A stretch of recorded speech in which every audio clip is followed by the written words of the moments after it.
안녕하세요. 음악 관련 다양한 일을 하고 있는 음악 커뮤니케이터 가치라고 합니다. 추에 관해서 이제 계약과 대화 내용에 관한 기사가 나왔어요. 저도 정확한 계약 내용이나 대화 내용, 그리고 최근에 이제 변경된 계약을 했었다는 것은 몰랐었기 때문에 기사를 보고 알게 되었는데요. 기사를 보고 나서도 제가 사실 이전에 올렸던 두 가지 영상과 생각은 별로 다르지 않아요. 그래서 전체적인 흐름은 이전 영상을 보시면 그냥 될 것 같고요. 오늘은 기사 내용에 따른 가장 큰 포인트 두 가지, 그러니까 회사의 계약 내용에 대한 문제랑 추의 대화 내용 문제를 좀 이야기해 보려고 합니다. 먼저 이제 대략적인 타임라인을 정리하면 이렇거든요. 블록베리라는 회사는 그 레이디스 코드가 있었던 폴라리스 엔터를 운영하던 회사가 이 이달소 제작을 위해서 만든 회사거든요. 이 이달소는 멤버 12명을 2년 동안 차례대로 데뷔시키는 대규모 프로젝트를 통해서 이달소라는 팀을 만들었는데요. 2년 동안 팀을 홍보하면서 큰 돈을 쓰고 시작하는 프로젝트였기 때문에 멤버들과 보통 다른 회사들이 계약하는 것과 다르게 수익과 비용 처리를 구분해서 계산을 하는 계약을 했어요. 계약 내용에 대해서는 제가 이후에 자세히 얘기를 할 건데요. 근데 어쨌든 개인 스케줄이 많아졌던 추가 정산을 못 받아서 계약서 내용을 다시 확인해 보자.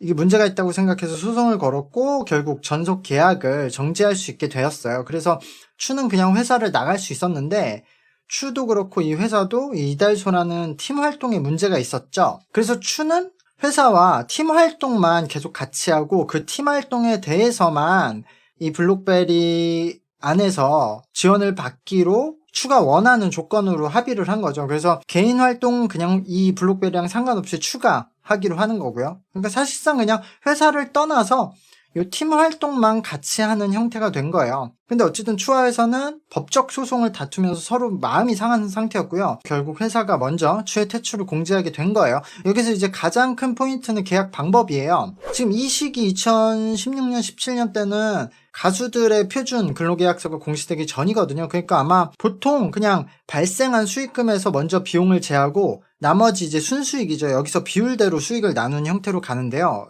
이 방식을 선정산이라고 하죠. 수익금에서 비용을 제하게 되면 회사와 멤버가 5대5로 세금을 지게 되는 거죠. 그리고 나서 순수익을 비율대로 나눈 형태예요. 그래서 지금 공개된 내용에 따르면은 이달소가 2016년부터 지금까지 번 돈이 182억, 그리고 비용은 169억이 들었어요. 그러면은 순수익 13억에서 9.1억을 회사가 가지고 멤버들이 30%인 3.9억을 나눠 가지게 되는 거죠. 근데 블록베리는 수익을 먼저 7대3으로 계산한 금액에서 그 이후에 비용을 5대5로 계산해서 제외하는 방식의 계약을 택해요. 이게 후정산 방식이라는 건데요. 선정산을 해도 비용은 5대5로 나누게 되는데 그거의 순서만 바꾸는 거죠. 근데 이렇게 되면 182억에서 회사가 127.4억을 가지게 되고 멤버들은 54.6억을 가지게 되는 거예요. 근데 비용은 또 반씩 부담을 되는 거니까 169억에서 84.5억씩 부담을 하는 거예요. 그러면은 이제 회사는 127.4억에서 84.5억을 빼서 42.9억을 얻게 되고요. 멤버는 54.6억에서 84.5억을 빼야 되니까 29.9억의 빚이 생기는 거예요. 그러니까 멤버들마다 계산이 다른데 어쨌든 단순 계산을 하면 이렇게 돼요. 그러니까 이 비용 처리의 순서만 바꿔도 3.9억의 이익이 29.9억의 빚으로 바뀌는 거죠. 블록베리가 이 이달소를 론칭을 하면서 약 60억을 사용했다고 하거든요.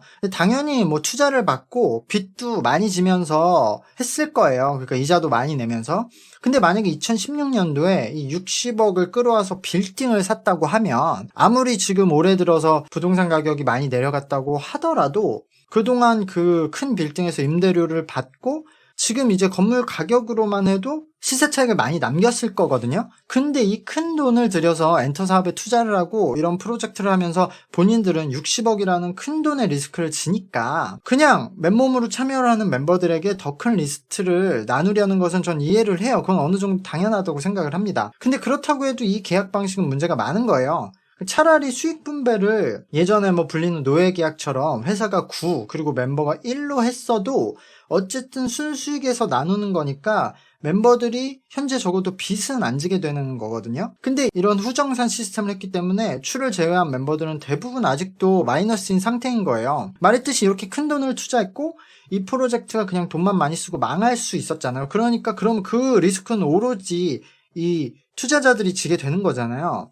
그러니까 큰 리스크를 감당한 만큼 더 큰 수익을 노리는 것도 맞다고 생각을 하지만 정산 비율을 그래도 뭐 8대2 정도로 더 가져가는 쪽으로 했어야 했다고 생각을 해요. 근데 이것을 이런 후정산 시스템을 했기 때문에 이게 원죄로 남는 거죠. 물론 제가 블록베리 입장을 진짜 최대한 이해해서 생각을 해보려고 하면 이렇게 계약을 해도 만약에 비용이 많이 발생을 하지 않고 또 수익이 많이 났다면 좀 손해가 생각보다 크게 발생하지 않는 구조예요. 예를 들어 이 팀이 1년 활동하는데 비용이 한 15억 정도 들고 50억 정도를 벌었다고 가정을 해보면요. 현재 루나로서 충분히 노려볼 수 있는 금액이거든요. 그럼 멤버들은 본인 목은 15억이고 비용은 7.5억이니까 그래도 7.5억이 남는 거예요, 매년. 근데 블록베리는 론칭할 때 굉장히 돈이 많이 들었고 또 12명 멤버라서 활동하면서도 유지비가 많이 들었죠. 그리고 코로나 때문에 추가 수익이 굉장히 제한이 돼서 수익이 많지 않았고요. 그러니까 회사 입장에서는 그런 상황들로 정산 금액과 괴리가 좀 커진 거라고 변명을 할 수는 있어요. 근데 어쨌든 그런 최악의 상황도 고려를 해서 계약이라는 것은 양쪽을 다 보호해야 되잖아요. 근데 이 계약은 어쨌든 이런 안 좋은 상황이 생기면 순수익이 나더라도 한쪽은 빚이 생기는 상황이 발생을 하는 거니까요. 뭐 이런 큰 프로젝트를 해보려고 엔터업계에 큰 돈을 투자한 점을 생각해서 제가 아무리 좋게 생각을 해보려고 해도 결국은 이 계약 시스템이 문제인 거예요. 그러니까 당연히 이 계약이 법원에서도 문제가 있다고 봐서 계약 효력 정지를 한 것 같고요. 추는 회사를 떠날 수 있었지만 이 이달소라는 팀의 활동을 위해서 팀 활동은 그냥 블록베리랑 계속 합의서라는 형태로 재계약을 하게 된 거죠. 근데 결국 이 불공정한 계약이 이 사건의 핵심이라는 것은 여지가 없을 것 같아요. 근데 여기 이제 두 번째 포인트, 공개된 추의 대화 내용, 그 수위들이 있죠. 이 내용에 대해서 추가 그래도 저렇게 당했으니까 할 말을 했다 이러거나 아니면은 그래도 말을 너무 함부로 한 것 같다 이런 의견들이 나와요. 근데 예를 들어 추가 만약에 원래대로 그냥 선정산 계약을 했다고 하면 추가 벌어온 수익 26억에서 비용을 제외한 11.9억에서 받을 돈 30%를 하면 한 3.6억 정도 돼요. 근데 해당 기간 동안 추가 한 0.7억을 받았다고 하니까 거의 3억 정도를 못 받은 거예요. 그러니까 당연히 추는 엄청 화가 났을 거예요. 3억이 엄청 큰 돈이잖아, 개인한테. 그러니까 돈 3억을 떼었다고 생각하면 진짜 제정신이 아니겠죠. 그리고 일단은 3억도 그렇지만 본인이 아무것도 모르는 상태에서 이 계약을 한 건데 법정에서도 이거는 불공정 계약이라고 인정을 한 거니까 그냥 회사가 나를 상대로 사기를 쳤다고 생각하니까 그런 회사에 대한 증오가 엄청 컸을 거예요. 그리고 이제 추가 10대 후반의 나이에 굉장히 힘든 엔터테인먼트에서 사회생활을 하게 된 거잖아요. 연예계 생활도 하고 그 회사 안에서 사회생활도 하면서 되게 많은 마찰들이 있었을 수밖에 없어요. 여러분들 회사 생활 해보면 알겠지만 특히 여기서 뭐 연습도 해야 되죠. 뭐 제작 과정에 엄청 힘든 일이 많고 활동하면서 스케줄 문제로 그런 이제까지 회사 직원들한테 막 혼도 많이 났을 거란 말이에요. 근데 내가 사기를 당했다고 법정에서 결과가 나오니까 내가 사기를 당하면서 이제까지 그런 일들을 겪은 거야? 그러니까 거기서 엄청 화가 났을 거예요, 추는. 제가 뭐 그 개인을 100% 이해한다고 함부로 얘기할 수는 없지만 그 추가 대응했던 메시지나 그런 행동 방식에 제가 동의는 못하지만 어쨌든 그럴 만한 심정은 있었다. 그거는 이해를 해요. 하지만 그렇다고 하더라도 추가 분명히 선을 넘은 포인트가 있고 이것은 얘기를 해야 된다고 생각해요.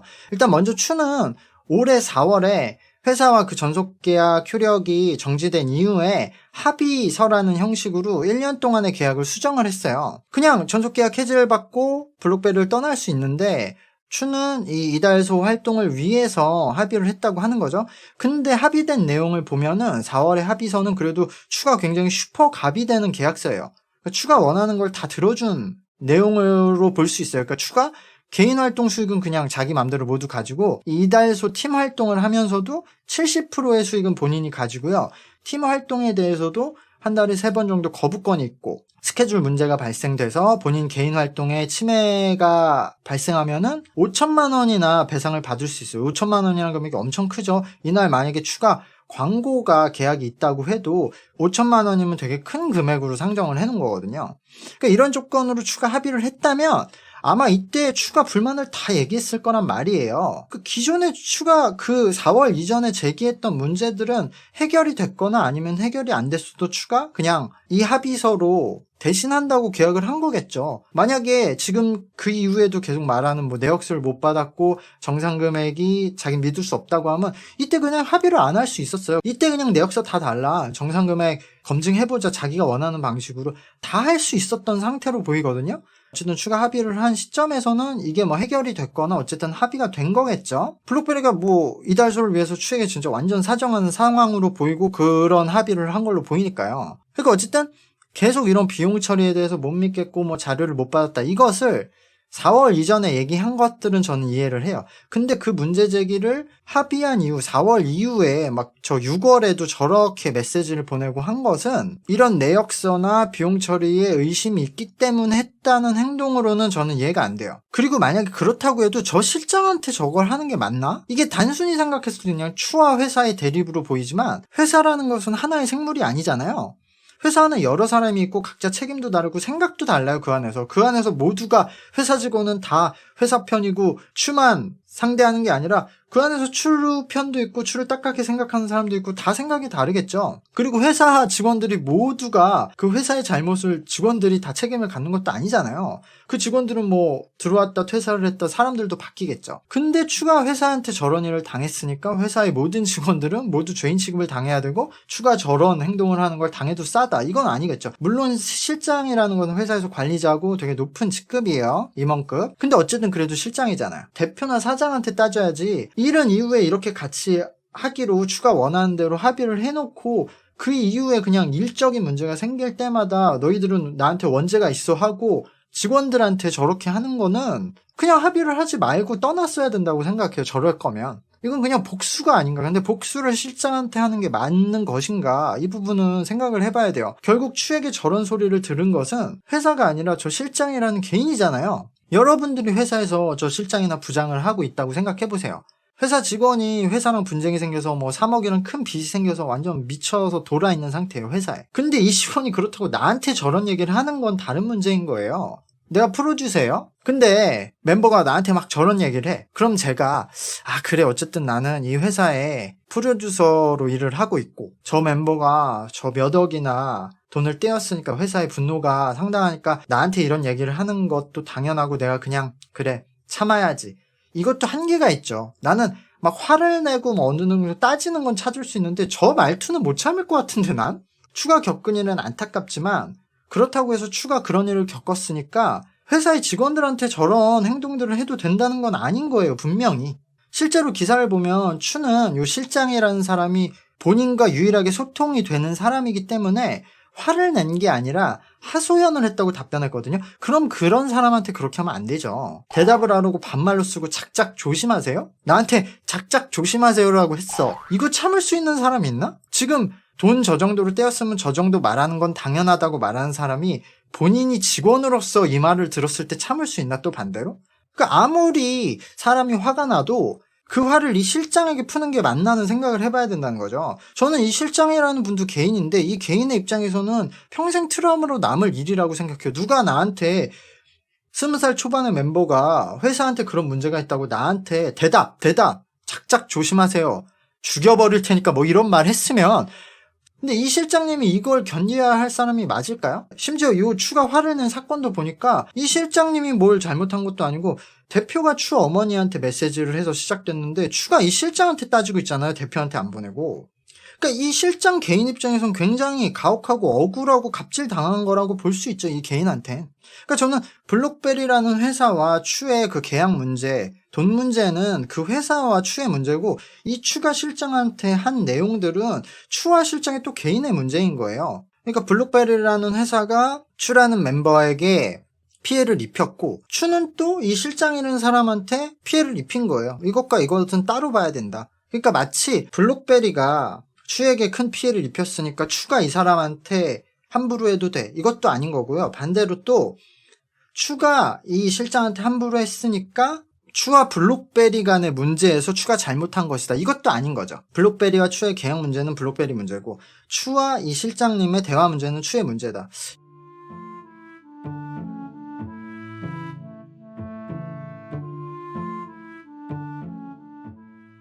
이렇게 봐야 되지 않나라고 생각을 합니다. 어쨌든 그리고 이 멤버들은 보면은 다른 멤버들도 다 똑같이 이렇게 후정사한 계약 방식이겠죠. 근데 이 계약 시스템 자체가 법원에서 인정을 못 받은 거니까 다른 멤버들도 다 똑같이 전속 계약 해지를 할 수 있을 것 같아요. 아니면 어쨌든 적어도 추처럼 수익 배분을 바꾸는 재계약은 다들 할 수 있을 것 같은데, 그러니까 이 팀을 유지하고 싶은 멤버들은 그렇게 계약 방식을 바꿔서 재계약을 하겠죠. 근데 지금 현재 멤버들 상황을 보면 사실은 루나, 그러니까 이 이달소를 유지하는 게 현재 모든 멤버들한테 전부 다 좋다고 전 생각을 하는데요. 근데 이 일을 해보면 멤버들 입장은 전부 다 그렇진 않아요. 그러니까 실제로는 그런 상황이라고 하더라도 멤버들 입장에서는 그냥 이 아이돌 활동을 그만두고 싶은 멤버도 분명 있을 테고, 아무리 이제 인기나 수익이 떨어져도 솔로 활동, 혼자 활동이나 뭐 연기 활동이나 아니면 그냥 어쨌든 자유롭게 활동하고 싶을 멤버들이 분명 있을 거예요. 그러니까 그렇게 되면은 남은 멤버들로도